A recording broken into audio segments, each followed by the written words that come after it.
All right, so just got done watching the first four episodes of Squid Game, and I have to say, it was pretty good. I was entertained, I was shocked. It did reminded me of Alice in Borderland, Liar Game.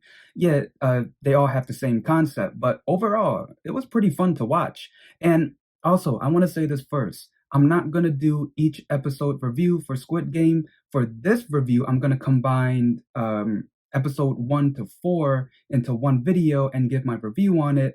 And then the next review for Squid Game I'm gonna do is the last episode. So first, episode 1. At the beginning of the episode, we get an introduction of the game, Squid Game, played by little kids. So I've never played this game before. Is it a real game? I'm not sure, but leave it in the comments below if it is a real game. So the game is called Squid Game. It's played on a squid outline. Basically, in the sand, they'll draw like squares and circles and triangles to outline a squid's head. And it's played in two groups, offense and defense. Defense can run around on 2 feet within the bounds. Offense outside the line are allowed to hop on 1 foot. And to win, you tap on the small spot on the squid's head. And yeah, that's how you win. Again, I've never played this game before, so if it's a real game, let me know. Then next, we get another introduction, but this time it's our Squid Game player, Gi Hoon. Gi Hoon, he lives a miserable life. He's divorced, he gambles on horse races, and he's in debt with loan sharks. At first, he did have the money. He bet on the right horse. I think it was 8 and 6 that he betted on. He got a lot of money. But when he found that he was getting chased by loan sharks, he bumped into another player of the Squid Game, which we will find out later on that she took the money. He didn't have the money. He got caught by loan sharks. And then now he's in a very difficult situation. Well, deeper than that. And then we get a cameo from none other than Gong Yu. I was surprised to see his cameo. For those who don't know who he is, I recommend you check out Goblin. I recommend you check out Train to Busan. And he also has a lot of lists of movies and TV shows he's been in. He's a phenomenal actor. Now, Gong Yu, I'm gonna call him Gong Yu. He has a name in the show, but I'm gonna call him Gong Yu. He offers Gi-hoon a chance to make money. He offers him to play a game, and that game is none other than Dakji. And I'm pretty sure if you guys watch Korean TV shows, you'll probably see that game everywhere. So it's a simple game. You fold paper, you slap it on the ground. The objective is to flip your opponent's paper over, and that's how you win. For Gi-hoon, yeah, he sucks at it. Time after time, he just fails and fails. And because Gi-hoon does not have any money, instead of giving Gongyu the 100,000 won in exchange for a slap, and he gets slapped a lot. And then finally, Gi-hoon does win a round and receives 100,000 won. And in my mind, I'm thinking, wait a minute, aren't you in debt? Like, let alone he was in debt with the loan sharks. But because you played a game with Gongyu and you failed, I don't know how many times, that means you owe him 100,000 won. And those slaps are not a replacement of that money. Then after Gi-hoon wins, Gongyu does tell Gi-hoon all of his background history. Him being divorced, him having a kid, went to high school, had a job, but was dismissed and all of that. And he offers him a chance to make more money by giving him a card, which we all know is for the Squid Game. And then later on that night, we see Gi-hoon having second thoughts about calling the number on the back of the card, but he does anyway. He calls it. We hear a voice on the other end of that line asking him, do you want to participate? Of course he does. And then we see him outside in the middle of the night waiting for a van. He steps in. We see other people in that van too asleep. You might thinking why? And then we see gas coming out in the car and it's sleeping gas to make sure that they don't know where they're headed to. And then Gi-hoon wakes up in a bed, not just him, but with other people too who are participating in the Squid Game. Everyone is confused, even Gi-hoon himself. And we see the girl who actually pickpocket Gi-hoon. So apparently, I guess she's from North Korea. And then we get to the first game. The first game is called Red Light, Green Light. It's a simple red light, green light game. It's played everywhere, even here in America. So it's a simple game where someone turns around, they say red light, green light, and the people who aren't it has to run closer to the person who's saying red light, green light, and basically, well, the way I played it, you have to touch the person, but for them, they have to get to the other side of that giant field. And after realizing that if they break a rule, they are taken out permanently, this makes everyone freak out, is pretty much mayhem. And remember, the game is still ongoing. So if they move, they are taken out too. And we're seeing people left and right being taken out by the snipers who are in that room as well. And that giant machine doll is basically a motion sensor to sense people who are moving, even the slightest. And then towards the end of the game, we see a lot of the players who made it on the other side of the room. But for the players who did not, yeah, they were taken out permanently. And then we get a shot of the location where they were at. Apparently, they're on an island. And that was the end of the episode. And then now, episode two. The majority of episode two was just seeing how miserable these players' lives are, even before the game and after they left the game. So at the beginning of the episode, we see those guys, or I should say those people in red with the mask, triangle, square, and circle. We're seeing them moving the dead bodies inside a gift box shaped coffin. And what's crazy is the gift box that we saw in episode one, where Gi Hoon was trying to get a gift for his daughter in the claw machine. Yeah, like everything about it's very kid like, which makes it very creepy in my opinion. And then we see the rest of the players who survived the first game. It went from 456 to 201. That is crazy. The players, they are traumatized. They are scared. They are begging them to spare their lives and they just want to leave. Yeah, the majority want to leave, if not all of them, until they saw the money after the first game. Oh, yeah, it was split and we saw the voting 100 for continue, 100 not. It was up to the old man number 001 and he voted not wanting to play no more. So the whole thing was over and everyone went back to their miserable lives. And then outside of the game, we do see our players living their horrible, boring, miserable life. Like Ali, he was trying to get paid, but his boss hasn't been paying him for 6 months. He got into an altercation with them and it winded up Ali hurting his boss in one of those rollers, which pretty much squeezed his boss's hand, and we saw blood everywhere. And Ali took the envelope of money and he ran away. And then next, Sebilk, she has a brother living in the orphanage. Sangu, he has been lying to his mom that he's been living in the US, and his mom found out that he's being chased by the police. And then we get to Gyun. He needs money for his mom's surgery. He even asked his ex-wife for some money.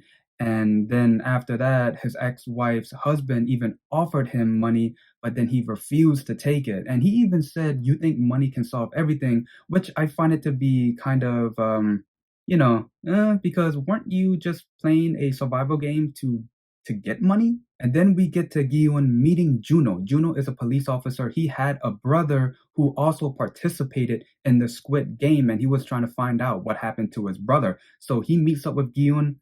Juno, he wants to talk about the Squid game because he believes Gi-Hoon. And Gi-Hoon was trying to report the Squid game to the police, but they ain't buying it. And then after that, we see the same players who left the game decided to go back to the game. And we see them waiting for the van. We see the procedures, get into the van, get hit by the sleeping gas, and you're knocked out. And as everyone was getting picked up by the van, we see Juno following the van. And also we see Sebyok waking up from the sleeping gas. And that was the end of episode 2.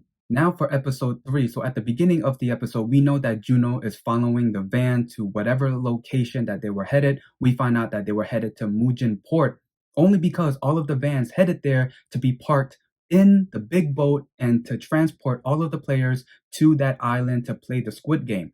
And for Juno, he's trying to investigate, but then he decides to disguise himself as one of the players. But when one of the red guys with the mask was trying to scan his ear to see him if he was an actual player, he gets attacked by Juno and gets choked out. And now Juno is wearing the red outfit with the mask, disguising himself as one of the goons. And now everyone is back to playing the Squid game. We see everyone in the sleeping quarters. So Out of 201 players that left, only 187 came back. I don't blame the 14 other ones that didn't come back. Shoot, I would be one of them. I'll be scared to play that game. But anyway, later we see Sedbilk climbing through the vents, trying to see what she can find as information that she can use to her advantage. The only thing she found was they were boiling sugar in a big pot, which is a hint of the next game. At the same time, Midong is basically trying to stall for time, just to help out Sebyuk. And she is just screaming, she's yelling because she is basically taking a crap. Well, I should put in quotes, taking a crap. What I find really interesting during their time in the sleeping quarters was when they were getting their snack. I think it was bread and milk. Um, Gi Hoon said that he can't digest milk. That's why he asked for chocolate milk. And the old guy, number 001, he said his son was the same thing. Is that his dad? And then we get to the second game. It's a huge playground, but the first thing they had to do was choose a shape, a circle, a square, a star, or a umbrella. And first, Gyun, Sangu, they were trying to choose which shape because first they don't know what game it is. But then when Sangu, he asked Sebyuk, hey, you saw something, didn't you? And she told him they were boiling sugar in a pot, which gave Sangu a vision when he was a kid that they made sugar cookies, by heating up sugar and pressing them to make a shape out of them. So those shapes really does resemble his time as a kid when he ate those sugar cookies. And then after everyone chose their shapes, the game was called Sugar Honeycombs. That's why it was honeycomb written on the note was given to the guy in the glasses. That's why Sebek saw them boil so much sugar in the big pot. And because they chose the shapes was the shape that they had to trim out the shape of the cookie from the container that they received after choosing their shape. So everyone is trying to trim out the shape that they're chosen from the sugar cookie, and we see player after player failing. Mirong, she's being very smart. She's using her lighter that she put in a container, and that container was put in a condom. And yeah, you get the picture. But she has a lighter, and she basically heated her pin and melted the sugar around her shape. And yeah, that's how she passed. Ali passed too. I don't think he used his pin because he had a circle and he kept just breaking it off bit by bit. Yeah, again, I don't think he used his pin. And then we see Sangu passing. For Giun, again, he chose an umbrella out of all the shapes. But again, I mean, they didn't know what game they were playing, except for Sangu and the guy with the glasses. I mean, they knew. But Gyun, he eventually got the shape out by licking the back of it, and then the old guy did the same thing. The old guy, I think that's his dad. And then after the game, we see the doctor, remember the guy with the glasses, being called in by one of the people in the red with the mask. And then we see one of the other reds. You know what? I'm going to call them reds. We see one of the reds monitoring everything and basically hiding the fact that they called him in. Are they undercover? And then now for episode 4, for this one, yeah, you really need to join the team after I saw everything that happened, not only before the third game, but at night as well when they were sleeping. So first, at the beginning of the video, we are reminded that the doc, yeah, he's being called in by the Reds to help him out. I don't know what's their deal, to be honest, and I can only guess, but I do know this. They could be undercover doing something behind the master's back.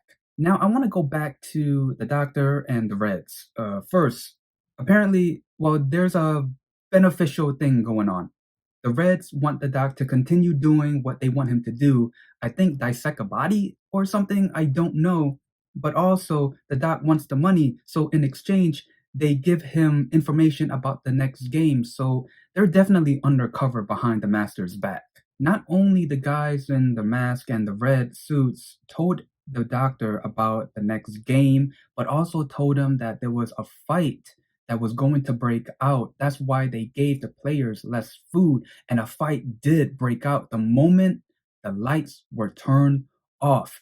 It was just a bloody mess. And I kind of find it really weird and funny is that the guys in the red suits and the mask, all of them were lined up on the other side of the door.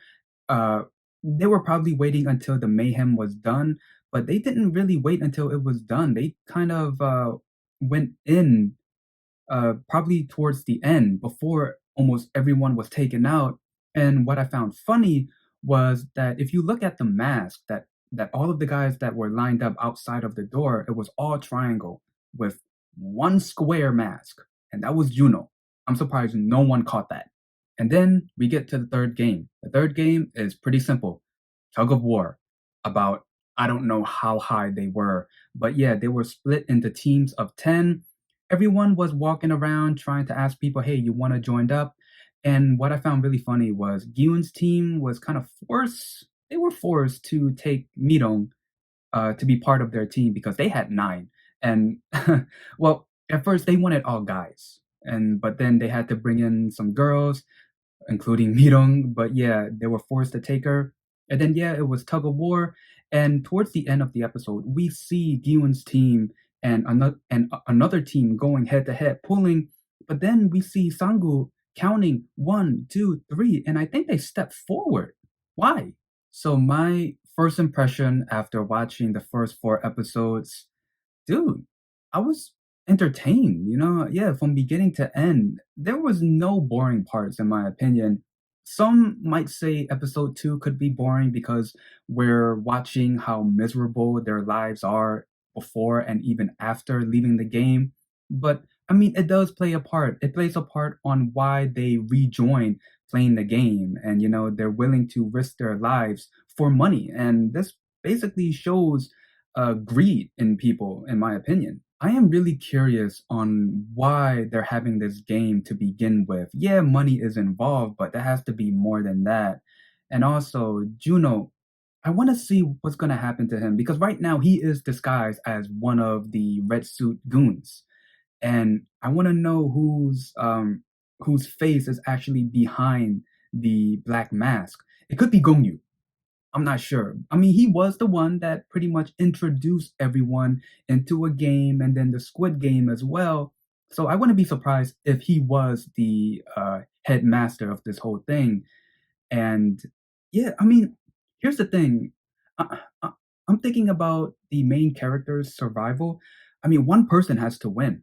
So it could be anybody. Gi-hoon, yeah, he is the main guy of this show, but a- anything can happen at this point. I want to say this first before I announce my predictions. For those who have seen the whole thing already, you better not spoil it for me in the comments below, because if you do, I'm going to delete your comment.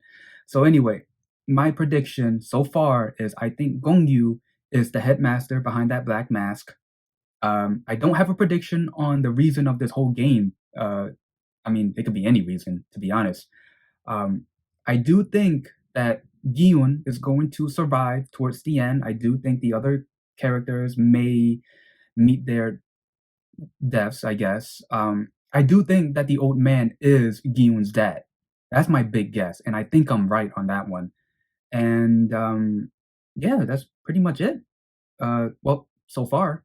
And yeah, that's pretty much the gist of my review and the first four episodes of Squid Game. I want to say this before I end the video. This video is a review for episode 1 to 4. I'm not going to do a review video for 5 to 8, but I will do a review video on episode 9, the last episode. Other than that, if you guys like this video, leave a like, comment down below, and subscribe. See ya!